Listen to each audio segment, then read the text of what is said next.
நலாஸ் நாட்டு சர்க்கரை நலமுடன் வாழ நலாஸ் இந்தியாவிலேயே நாட்டு சர்க்கரைக்கு ISI முத்திரை மற்றும் அக்மார்க் அங்கீகாரம் பெற்ற ஒரே நிறுவனம். தொடர்புக்கு 9047030531. வீட்டு வசதி மற்றும் நகர்ப்புற வளர்ச்சி. சென்னை பெருநகர் பகுதியின் எதிர்கால வளர்ச்சியை வழிநடத்தும் விதமாக சென்னை பெருநகர் வளர்ச்சி குழுமம் 1189 சதுர கிலோமீட்டர் பரப்பினை உள்ளடக்கிய 3ஆம் முழு திட்டத்தை தேர்ட் மாஸ்டர் பிளான் 2027-2046 தயாரித்து வருகிறது. சென்னை பெருநகர் பகுதியின் வேகமான விரிவாக்கத்தை கருத்தில் கொண்டு ஒருங்கிணைத்து திட்டமிடலின் தேவையை உணர்த்தும் 5904 சதுர கிலோமீட்டர் பரப்பளவில் விரிவுபடுத்தப்பட்ட சென்னை பெருநகர் பகுதியினை ஒரு காம்ப்ரஹென்சிவ் மாஸ்டர் பிளான் அரசு தயாரிக்கும். இத்திட்டமானது நீண்டகால வளர்ச்சி மற்றும் மாற்றத்திற்கான ஒரு வரைபடமாக செயல்படும். மேலும் இந்த முழு திட்டம் குளோபல் பெஸ்ட் பிராக்டிசஸ் மற்றும் சர்வதேச அளவில் பாராட்டப்பட்ட பெருநகர் திட்டமிடல் கட்டமைப்புகளுடன் கம்பேர் செய்யப்பட்டு தரம் மதிப்பிடப்படும். இத்திட்டத்தினை நடைமுறைப்படுத்த அரசு 25 கோடி ரூபாய் நிதி ஒதுக்கீடு செய்கிறது.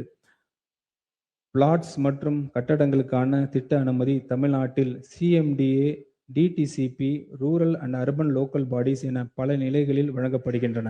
எனவே CMDA, DTCP and local bodies போன்ற பல்வேறு துறைகளை ஒருங்கிணைத்து செயற்கை நுண்ணறிவு AI தொழில்நுட்பத்துடன் கூடிய இணைய வழி திட்ட அனுமதி தளம் single platform for efficient expedited development speed அறிமுகப்படுத்தப்படும். இதன் மூலம் தமிழ்நாட்டு முழுவதும் திட்ட அனுமதியானது குறிப்பிட்ட நேரத்தில் வெளிப்படைத்தன்மையுடன் மக்களுக்கு கிடைக்கும். இதனை செயல்படுத்துவதற்காக 40 கோடி ரூபாய் நிதி ஒதுக்கீடு செய்யப்படுகிறது. துரித நகர்மயமாக்கல் காரணமாக மிகவும் பாதிக்கப்படும் நகர்ப்புற ஏழை மக்களின் வாழ்க்கை நிலையை மேம்படுத்தும் நோக்குடன் தமிழ்நாடு அரசு அடிப்படை மற்றும் சமூக உட்கட்டமைப்பு வசதிகளுடன் அடுக்குமாடி குடியிருப்புகள் கட்டுதல், பயனாளிகள் சுயமாக வீடுகள் கட்டும் முறையின் கீழ் தனி வீடுகள் கட்டுதல், வாழ்வாதாரம் மற்றும் மேம்பாட்டு திட்டங்கள் உள்ளிட்ட பல்வேறு திட்டப் பணிகளை செயல்படுத்தி வருகிறது.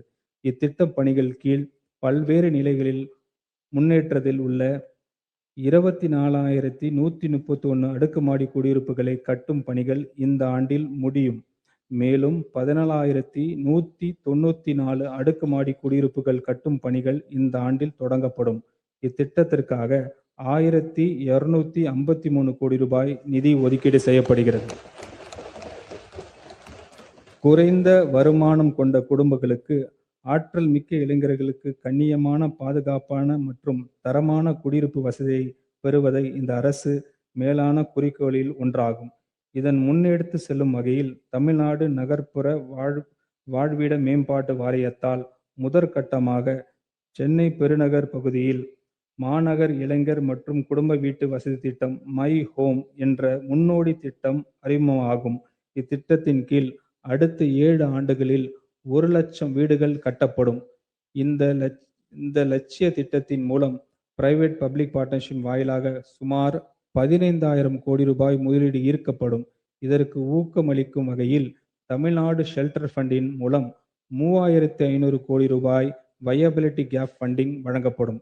இந்த கூட்டமைப்பு அடிப்படையிலான அணுகுமுறையுடன் டிஜிட்டல் ரெண்டல் வவுச்சர் முறையை அறிமுகப்படுத்துவதன் மூலம் குறைந்த வருமானம் கொண்ட குடும்பங்களுக்கு இளைஞர்களும் தங்களது வருமானத்திற்கு ஏற்ற பாதுகாப்பான மற்றும் கண்ணியமான குடியிருப்புகளை எளிதில் பெற நிலை உருவாக்கப்படும்.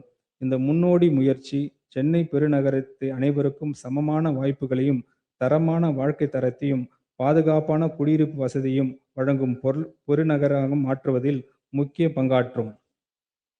இந்த திருத்த வரவு செலவு திட்ட மதிப்பீடுகள் வீட்டு வசதி மற்றும் நகர்ப்புற வளர்ச்சி துறைக்கு 8,852 கோடி ரூபாய் ஒதுக்கீடு செய்யப்படுகிறது.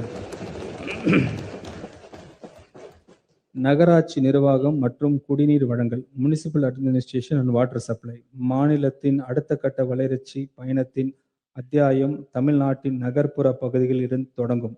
நகர்ப்புற உட்கட்டமைப்பில் உள்ள கேப்ஸை பூர்த்தி செய்து நமது நகர்ப்புற உள்ளாட்சி அமைப்புகளின் ஒவ்வொரு குடிமக்களும் பயன்பெறும் வகையில் சிறந்த வாழ்க்கை தரத்தை வழங்கும் நோக்கில் நகர்ப்புற உட்கட்டமைப்பு குடிநீர் வழங்கல், நிலத்தடி கழிவுநீர் வடிகால் அமைப்பு, இன்டகிரேட்டட் சாலிட் வேஸ்ட் மேனேஜ்மெண்ட், நகர் சாலைகள், நகர்ப்புற போக்குவரத்து, பசுமை பரப்பு விரிவாக்கம், நகர்ப்புற நீர்நிலைகளின் பாதுகாப்பு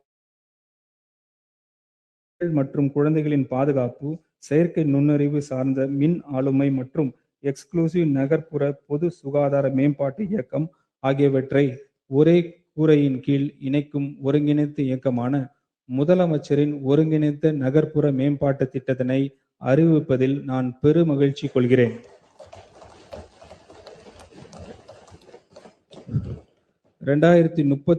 ஆண்டிற்குள் தமிழ்நாட்டில் உள்ள நகரங்கள் எவ்வாறு காட்சியளிக்க வேண்டும், எவ்வாறு உணரப்பட வேண்டும், எவ்வாறு செயல்பட வேண்டும் என்பதை இத்திட்டம் புதிதாக வடிவமைக்கிறது. இதன் மூலம் நகர்ப்புற ஆளுமையில் இந்தியாவின் முன்மாதிரி மாநிலமாக தமிழ்நாடு நிலைநிறுத்தப்படும். இந்த இயக்கத்தின் கீழ் நடப்பு நிதி ஆண்டுக்கு 2117 கோடி ரூபாய் ஒதுக்கீடு செய்யப்படுகிறது. பெருநகர் சென்னை மாநகராட்சி 91 லட்சம் மக்களுக்கு அடிப்படை வசதிகள் அளிப்பதையும், நகரின் வாழ்வாதார தரத்தை மேம்படுத்தும் உட்கட்டமைப்புகளை உருவாக்குவதையும் உறுதி செய்து சேவையாற்றி வருகிறது.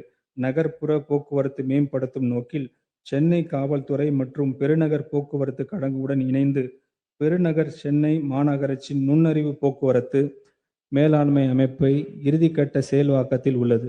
மேலும் நடந்து செல்வதற்கான பெடஸ்ட்ரியன்ஸ் கட்டமைப்பு வசதி, அனைவருக்கும் சமமாக அணுகக்கூடிய வசதி மற்றும் நகர்ப்புற வடிவமைப்பு மேம்பாடு ஆகியவற்றுக்கு முன்னுரிமை அளித்து விரைவான நகர்ப்புற போக்குவரத்து வசதிகள் மற்றும் தெருக்கள் மறுசீரமைப்பு திட்டம் செயல்படுத்தப்படும். இதன் ஒரு பகுதியாக 20 இடங்களில் ஸ்மார்ட் பார்க்கிங் மேனேஜ்மெண்ட் அமைக்கப்படும். மேலும் அம்பத்தூர் மற்றும் கிண்டி இண்டஸ்ட்ரியல் எஸ்டேட்டுகளின் சாலைகள் சரி செய்யப்படும். சென்னையின் பசுமை பரப்பு மேம்படுத்தி மக்களை மையமாக கொண்ட பொது இடங்கள் உருவாக்கும் வகையில் குடியிருப்பு பகுதிகள் மற்றும் முக்கிய வழித்தடங்கள், நடைபாதைகள் அழகுபடுத்தப்பட்டு பசுமையாக்கப்படும்.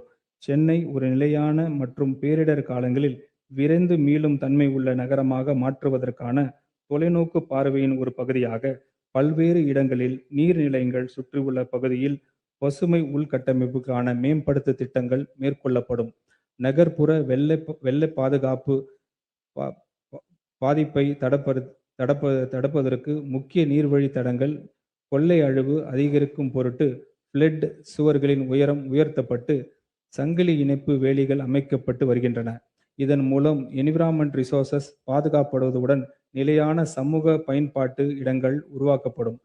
சென்னையில் உள்ள அனைத்து முக்கிய குடிநீர் ஆதாரங்களையும் ட்ரிங்கிங் வாட்டர் டிஸ்ட்ரிபியூட் நிலையங்களுடன் இணைந்து ring main pipeline system work திட்டம் 3108 கோடி ரூபாய் மதிப்பீட்டில் நடைபெற்று வருகிறது.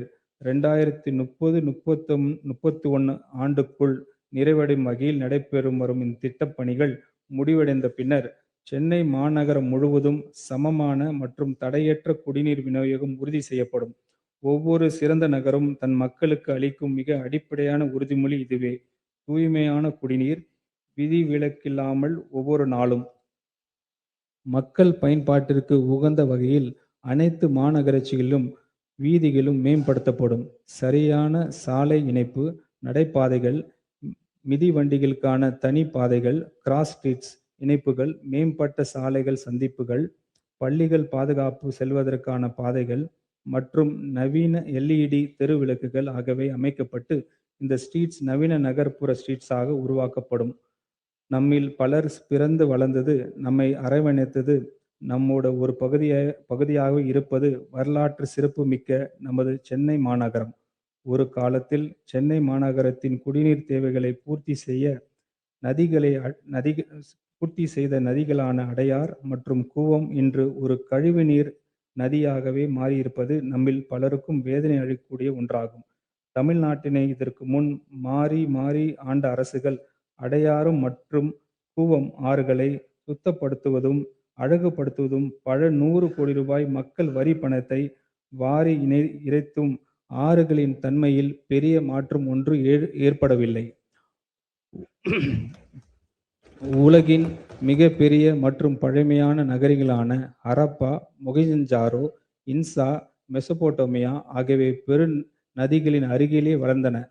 கூவம் மற்றும் அடையார் ஆறுகள் இதன் இயல்பு நிலைக்கு கொண்டு வர நமது மாண்புமிகு முதலமைச்சர் அவர்களின் தலைமையிலான அரசு கடுமையாக பாடுபடும். சியோல் நகரத்தின் செங்ஜியான் நதி, சிங்கப்பூர் நகரத்தின் கலாங் நதி போன்றவை நதிகள் மறுசீரமைப்பின் மூலம் அந்நகரங்களின் உலகளவில் பேசப்படும் அடையாளமாக மாறிவிட்டன. கூவம் மற்றும் அடையாற்றின் சென்னையின் அடையாளமாக மாற்றுவதற்கு குளோபல் டெண்டர்ஸ் கேட்கப்படும். விரைவான சாத்தியக்கூறு அறிக்கை மற்றும் விரைவான திட்ட அறிக்கை அடையார் ஆறுகளில் பொதுமக்கள் படகு சவாரி செய்வதும், குழந்தைகள் ஆனந்த குழியில் ஈடுபடுவதையும், அனைத்து வயதினரும் நதிக்கரையில் உடற்பயிற்சி செய்து தூய்மையான காற்றை சுவாசிப்பதும் நமது அரசு உறுதி செய்யும்.